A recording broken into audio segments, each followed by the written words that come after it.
મારો ખાસ મિત્ર છે. એ બહુ સારી કોલેજમાં ભણતા હતા અને એમાં એમની સાથે જ ભણતી એક યુવતી સાથે એમને પ્રેમ હતો અને આકર્ષણ હતું એના પ્રત્યે. અને એ યુવતી પણ આમની સાથે ખૂબ સારી રીતે વાતચીત કરતી હતી, આદરથી પ્રેમથી વાતચીત કરતી હતી. પરંતુ પછી એવું થયું કે એ યુવતીને બીજા કોઈ યુવક સાથે પ્રેમ થયો હશે.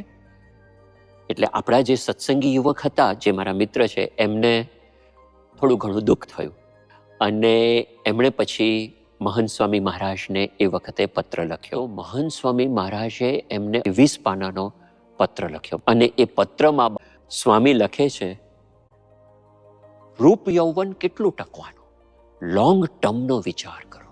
ત્યાર પછી બાપાએ કીધું કે ભાઈ, એણે તમને રિજેક્ટ કર્યા અને બીજા યુવકની સાથે એમના પ્રેમનો એકરાર કર્યો અને તમને લાગી આવ્યું, પણ તમે વિચાર તો કરો કે તમે કોણ છો.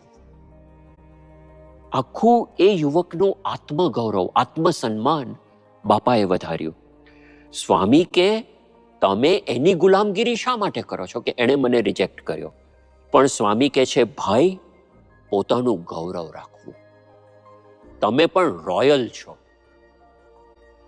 આપણી વસ્તુની આપણને ખબર નથી. પોતાને જરાય ઉતરતા અને બાલિશ અને પ્રેમમાં હારી ગયા ન માનતા. આ બધી હાર જીતની કોઈ કહેતા કોઈ કિંમત નથી. પરમ પૂજ્ય સ્વામી જેવા પુરુષ જેવા મળ્યા અને તેમનો રાજીપો ન થયો તો હાર. 80% એ નીકળી ગઈ છે. 20% આ પત્ર વારંવાર વાંચવાથી નીકળી જશે. અને પછી સ્વામી બાપાએ આખું ટેબલ બનાવી આપ્યું. તો સ્વામી કે એ બહેનના 70 થયા, પેલા છોકરાના 70 થયા, પણ તમારા 85% થયા. તો હવે આ પત્ર માંડ પૂરું કર્યું છે. કદાચ લિંક ન જળવાય તો માફ કરશો, કારણ 8 બેઠકે પૂરું થયું છે. પ્રાર્થના પણ આપના માટે કરી છે. રાજી રહેશો, હેતભાવ રાખજો.